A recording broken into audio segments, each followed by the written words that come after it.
مسلم league نون کے قائد نواز شریف نے establishment اور عدلیہ کے ساتھ ماتھا لگانے کا فیصلہ کر لیا ہے اور آنے والے دنوں میں نواز شریف سابق army chief general Qamar Javed Bajwa, سابق D G I S I general Faiz Hameed اور 4 ججز پر تابڑ توڑ حملے کرتے رہیں گے۔ یہ کہنا ہے سینئر صحافی اور کالم نگار جاوید چودھری کا۔ یوٹیوب پر حالیہ ویلاگ میں نواز شریف کی جانب سے دیے گئے بیان پر تبصرہ کرتے ہوئے جاوید چودھری نے کہا کہ نون لیگ پریشان ہے کہ ابھی قائد کی واپسی ہوئی نہیں اور معاملات پھر سے 2017 سے شروع ہو گئے ہیں۔ ایسی صورت میں نون لیگ دوبارہ اقتدار میں کیسے آئے گی؟ نواز شریف نے بیان دیا تھا کہ 4 جج بیٹھ کر کروڑوں عوام کے مینڈیٹ والے وزیر اعظم کو گھر بھیج دیتے ہیں۔ اس وقت کے چیف جسٹس ثاقب نثار اور جسٹس آصف سعید کھوسا، سابق آرمی چیف جنرل باجوہ اور سابق سربراہ آئی ایس آئی جنرل فیض حمید کے اعلیٰ کار تھے۔ جاوید چودھری کے مطابق نواز شریف کے بارے میں کہا جاتا ہے کہ ان کے اسٹیبلشمنٹ کے ساتھ تعلقات زیادہ تر کشیدہ ہی رہتے ہیں، لیکن اگر کبھی نواز شریف نرمی پر مان بھی جائیں تب بھی یہ زیادہ دیر تک اسٹیبلشمنٹ کے ساتھ آرام دہ محسوس نہیں کرتے۔ کچھ عرصے بعد یہ اپنے دائیں بائیں ایسے لوگوں کا جمگھٹا لگا لیتے ہیں جو ان کے کان بھرنے لگتے ہیں، پھر یہ اپنی توپوں کا رخ جی ایچ کیو کی طرف کر لیتے ہیں، جس کے نتیجے میں ان کی حکومت مدت مکمل کیے بغیر ہی ختم ہو جاتی ہے یا انہیں رخصت کر دیا جاتا ہے۔ اس بار نواز شریف نے نئے بیانیے میں جنرل فیض، جنرل باجوہ کے ساتھ 4 جج صاحبان کو بھی شامل کر لیا ہے۔ جن 4 جج صاحبان کا ذکر نواز شریف نے کیا، ان میں سے ایک جج justice Ijaz ul Ahsan تاحال supreme court میں موجود ہیں اور چیف جسٹس قاضی فائز عیسیٰ کی ریٹائرمنٹ کے بعد نئے چیف جسٹس بھی وہی ہوں گے۔ ایک ایسا جج جو آئندہ کچھ عرصے میں چیف جسٹس بننے والا ہے، ان کے ساتھ میاں صاحب نے لندن میں بیٹھے بیٹھے ہی متھا لگا لیا ہے۔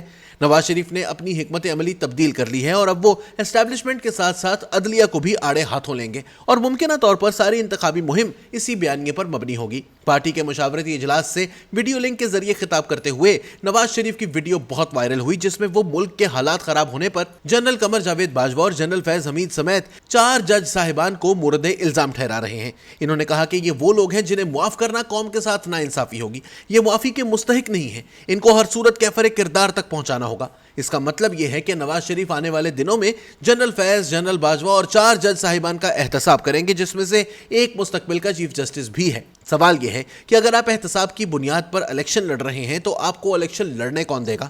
اس تنازع سے نیا بحران پیدا ہونے کا بھی اندیشہ ہے۔ پارٹی کی جانب سے میاں صاحب کو بارہا یہ بات سمجھائی گئی کہ ان کی جانب سے بھی کسی جنرل یا ریٹائرڈ جنرل فوجی افسر پر تنقید کی جاتی رہی تو وہ کسی حد تک تو برداشت اور نظر انداز کی گئی، لیکن جب ان کے محاسبے کی کوشش کی گئی اور کیسز بنائے گئے تو اس کے نتیجے میں ان کی حکومت ختم کر دی گئی۔ جنرل پرویز مشرف کے احتساب کے لیے کیسز بنائے گئے تو مخالفت اور اناد کے باوجود فوج کا ادارہ جنرل مشرف کی حمایت میں کھڑا ہو گیا۔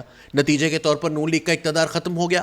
اب بھی اگر جنرل فیض حمید اور جنرل قمر جاوید باجوہ کے خلاف کارروائی کریں گے تو معاملات وہیں جا پہنچیں گے جہاں 2017 میں تھے۔ تاہم اس سمجھانے بجھانے کا نواز شریف پر کوئی خاص اثر نہیں ہوا اور انہوں نے ایک بار پھر بیان میں ایک مرتبہ پھر جنرل باجوہ اور فیض کا نام لے لیا۔ اب اگر فرض کر لیا جائے کہ 2017 میں نون لیگ کی حکومت کو فیض اور باجوہ نے مل کر ہٹایا تھا تو اس وقت D G I S I general Naveed Mukhtar تھے، جنرل فیض نہیں، اور جنرل نوید مختار نواز شریف کے رشتہ دار بھی ہیں۔ اگر نواز شریف کو ہٹانے میں آئی ایس آئی ملوث تھی تو آپ کے رشتہ دار بھی اس میں شامل تھے، کیونکہ ڈی جی تو وہ تھے، اور اگر ڈی جی کی اتنی رٹ نہیں تھی کہ ان کے ماتحت افسر یعنی ڈی جی سی فیض حمید نے اتنی بڑی سازش کر لی تو فوج کی چین آف کمانڈ ٹوٹ گئی۔ اس پر اسٹیبلشمنٹ کو مورد الزام نہیں ٹھہرایا جا سکتا، پھر تو وہاں ہر شخص آزاد ہے۔ سوال پیدا ہوتا ہے کہ اگر جنرل باجوہ اور جنرل فیض کا محاسبہ ہوگا تو نواز شریف اپنے رشتہ دار جنرل نوید مختار کے ساتھ کیا کریں گے؟ بعد ازاں 2019 میں آپ نے اسی جنرل باجوہ کو بطور آرمی چیف مدت ملازمت میں توسیع دلوا دی۔ اس کے لیے آپ نے لندن میں باقاعدہ میٹنگ بلائی، حسین نواز سے کہا کہ قرآن مجید لے کر آئے۔ اس میٹنگ میں اور لوگ بھی تھے، ان کے سامنے قرآن پر حلف لیا گیا کہ پاکستان جا کر جنرل باجوہ کی ہر صورت حمایت کرنی ہے اور اس کے بدلے میں کچھ نہیں مانگیں گے، ان کو ہر صورت توسیع دینی ہے۔ انہوں نے خود یہ فیصلہ کیا، قرآن پاک پر حلف لیا کہ یہ انفارمیشن باہر لیک نہیں ہونی چاہیے۔ کہا جاتا ہے کہ رانا تنویر نے پاکستان آتے ہی یہ تمام تفصیلات لیک کر دیں۔ اسی اجلاس میں خواجہ آصف کو تمام تر معاملات ٹھیک کرنے کی ذمہ داری دی گئی تھی، کیونکہ یہ خیال کیا جاتا تھا کہ خواجہ آصف کے جنرل باجوہ سے اچھے تعلقات تھے۔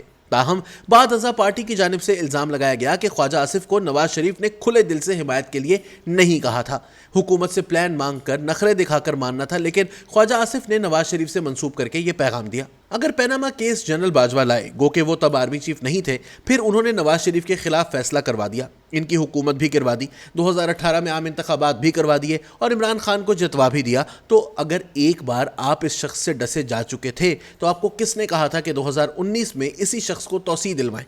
اس کا کوئی جواز تاحال کسی کو نہیں ملا۔ 2022 میں اسی جنرل باجوہ کے ساتھ ڈیل کر کے آپ نے دوبارہ اپنی حکومت بنا لی اور بھائی شہباز شریف کو وزیر اعظم بنوا لیا۔ اسی شخص سے پنجاب میں حمزہ شہباز کو وزیر اعلیٰ بنانے کے لیے بھی مدد مانگ لی، تاہم جنرل باجوہ نے اس سے انکار کر دیا۔ آپ نے شہباز شریف کے ذریعے جنرل باجوہ کو 6 مرتبہ توسیع کی آفر بھیجی اور کہا کہ اگلے انتخابات تک عہدے کو جاری رکھیں، لیکن کچھ وجوہات کی بنا پر ایسا نہیں ہو سکا۔